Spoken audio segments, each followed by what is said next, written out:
بسم اللہ الرحمن الرحیم۔ ایک بادشاہ کشتی میں بیٹھا دریا کی سیر کر رہا تھا۔ کچھ درباری اور چند غلام بھی اس کے ساتھ تھے۔ ان میں سے ایک اجمی غلام پہلے کبھی کشتی میں نہ بیٹھا تھا۔ وہ ڈوب جانے کے خوف سے کانپتے ہوئے رو رہا تھا۔ بادشاہ کو ناگوار گزرا اور کہا کہ روتا کیوں ہے، چپ ہو جا۔ اجمی غلام کی خوف سے سیٹی گم ہو رہی تھی، اس لیے اس نے بادشاہ کے حکم پر توجہ نہ دی۔ کشتی میں ایک دانا شخص بھی سوار تھا۔ اس نے اجمی غلام کی حالت دیکھی تو بادشاہ سے کہا، عالم پناہ، اگر اجازت دیں تو خاکسار اس غلام کا خوف ابھی دور کر دے۔ بادشاہ نے اجازت دے دی۔ دانا شخص نے دوسرے غلاموں کو حکم دیا کہ وہ اس غلام کو اٹھا کر دریا میں پھینک دے۔ غلاموں نے رونے والے غلام کو اٹھا کر دریا میں پھینک دیا۔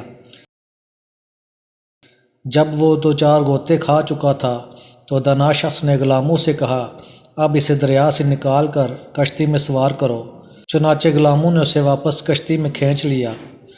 اب وہ غلام جو تھوڑی دیر پہلے ڈوب جانے کے خوف سے ٹیسو بہا رہا تھا، بالکل خاموش اور پرسکون ہو کر ایک طرف بیٹھ گیا۔ بادشاہ نے حیران ہو کر سوال کیا، آخر اس میں کیا بلائی تھی کہ تم نے ایک ڈرے ہوئے شخص کو دریا میں پھینکوا دیا؟ اور اس سے زیادہ حیرت کی بات یہ ہے کہ اب یہ خاموشی اور سکون سے بیٹھ گیا ہے۔ دانا شخص نے جواب دیا، حضور والا، اس نے دریا میں کبھی غوطہ نہیں کھایا تھا۔ غوطہ کھانے کی تکلیف اٹھائی تو اسے آرام کی قدر آئی۔ جس نے کوئی تکلیف نہ دیکھی ہو، آرام کی قدر کیا جانے۔ حضرت سعدی رحمۃ اللہ علیہ نے اس حکایت میں انسان کی یہ نفسیاتی کیفیت بیان کی ہے کہ جس شخص نے کبھی تکلیف نہ دیکھی ہو، وہ آرام کی قدر و قیمت نہیں جانتا۔ ویڈیو پسند آئی ہو تو چینل کو سبسکرائب کر دیجیے گا۔